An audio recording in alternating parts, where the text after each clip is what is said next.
Wow, what a good run. Hey, what's up, everyone? How you guys doing, man? Just came by to talk about thoughts on Season 3 and the preview of Season 4.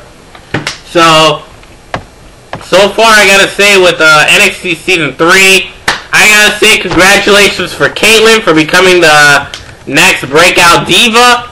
Hopefully we'll see more of her in the future. But, I gotta say, I got a little comment about this NXT contest and the reward of it. I think, this is gonna be not really a rant, but a little, like, wondering, like, alright, the purpose of NXT is a contest for you to get a contract. This is what the whole thing's about. So I think that's what the purpose of NXT, or serving the purpose of NXT is to get rewarded a contract. Alright, and be considered the next superstar. So, alright, here's the thing. If they're gonna consider having a contract as the contest for NXT, then why do we see other contestants on the shows? Just like the Diva Search, they get a contract anyway. Tiffany did not win the Diva Search, but she's already having a contract. On top of that, we have Darren Young, who is a contestant on NXT, getting a contract. Alright, so instead of considering it the show, like, competing for a contract, they should be competing for a pay-per-view opportunity. That's what this whole purpose of the show is, because they're considered rookies. They should be contestants instead of rookies. And it's like, what purpose does it serve for them to have to compete for contracts, but they get contracts? Alright, Season 1, they did went somewhere with that, but they did have a purpose that, yeah, Wade Barrett won a contract, so that's what the whole thing's about. Hold on. Sorry, some random noise just came out, but yeah, but anyway, it's like, what kind of purpose does it serve for them to have alright, what kind of purpose for them to have contracts, but they aren't really competing for contracts? I mean, but they already get contracts anyway, despite them being losers for NXT. Alright, they do go somewhere with that. They can say they were contestants on NXT, but they weren't the next breakout star. Their purpose should be to get a pay-per-view opportunity, but Wade Barrett gets a number of pay-per-view opportunities. Kaval is the only one that's been realistic with it. Like, he was able to get build up for them to get a pay-per-view opportunity. But they went for an Intercontinental Champion. Alright, he did go for that, but I think Kaval and Dolph Ziggler should have a bigger feud. And then Kaitlyn should manage Kaval. And then if Dolph Ziggler somehow dubs Kaitlyn in any way, or just moves on and focuses on towards Vicky, I think that's what should happen.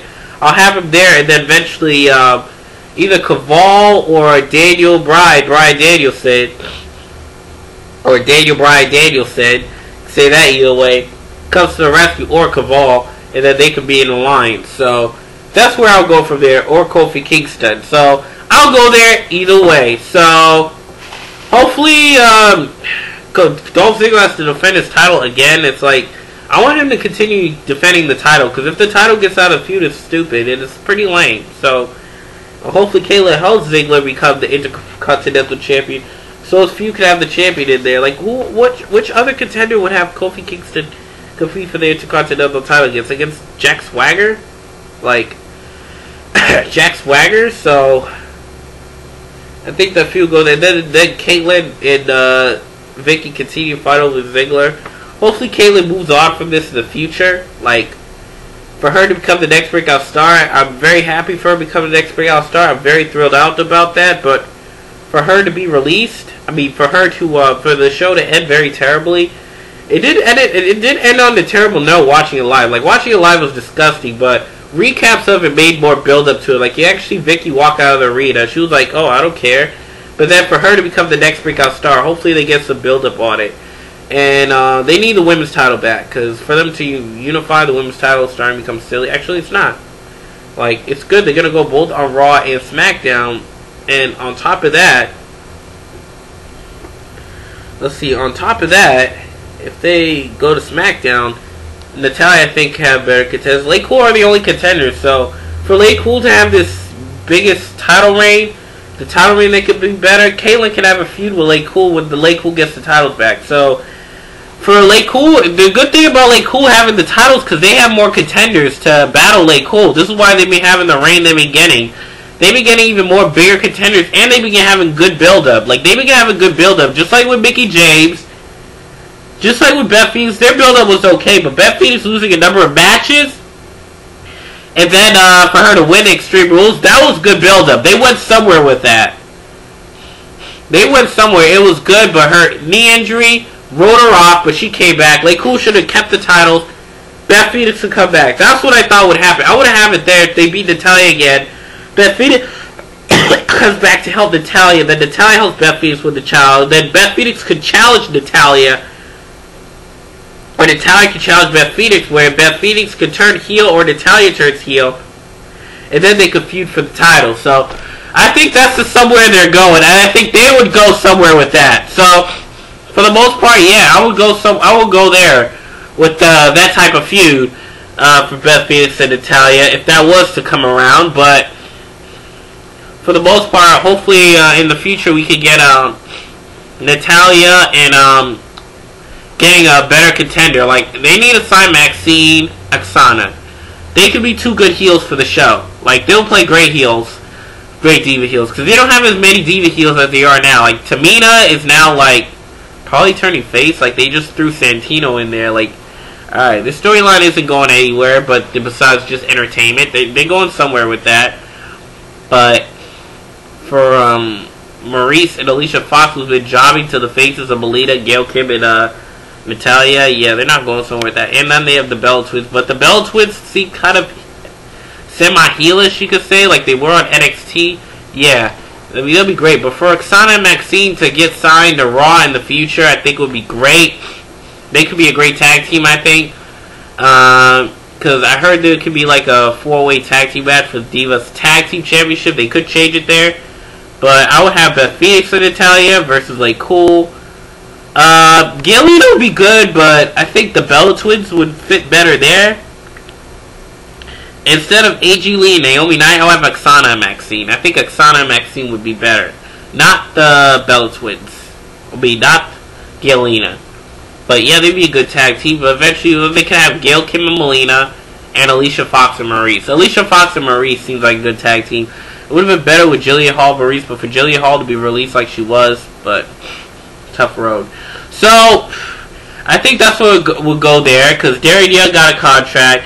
Only 2 people of Season 2 were losers to get contract are the members of Nexus. So, they've been going somewhere with Nexus. Like, if I did compete and lose, or if I've been training FCW for a number of years, yeah, I'll go somewhere with that and then have this whole Nexus shebang, and I think that would be great.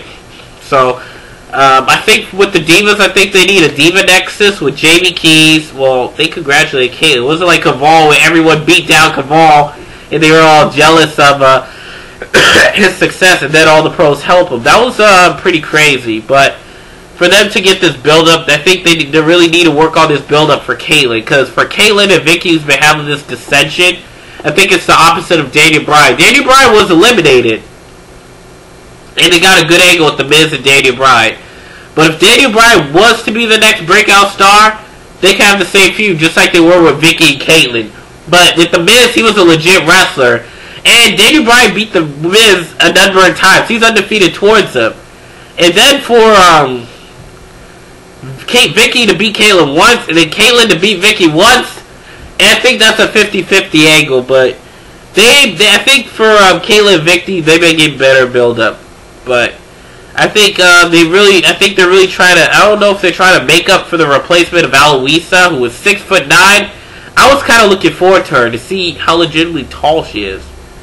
But then for Caitlyn, I think Caitlyn's been getting a good build-up. So they've been really. I think they've been really working well with her. People have been saying, "Oh, she's a model, and you know she can't wrestle." They're just talking down on her. I think it's just silly. I think they need to train Caitlyn. I think that's what I agree. They do need to train her a lot. She has a good moveset, and they need to do some storyline build-ups for her, and not just release her and just throw away hope on using her. So they need more divas. Like, I heard Alicia Fox's sister, she has a sister who's like currently at FCW. I think they could do some build-up with her. Trust me, I think they'll do great build-up. Who else? Alicia Fox and her sister have been pulling off some good build up. Yeah, I think that's the road they're going. For Serena Deeb, who was another Diva heel to be released, I think that was a bit surprising. So apparently for Kaitlyn, I heard she got an appearance. She made a cameo appearance on SmackDown. Hopefully, we'll see her in the ring in the future. But it's a good segment with Kaitlyn and Vicky Guerrero. So for her to get a contract hitting alongside her at SmackDown, this could be a huge build-up. But SmackDown was hilarious there. But the match for Kaitlyn and Naomi, it was a good match. But I saw a botch where Kaitlyn slingshot Naomi, and she fell on the top of the ring, the apron. I think she should have fell on the side of the apron.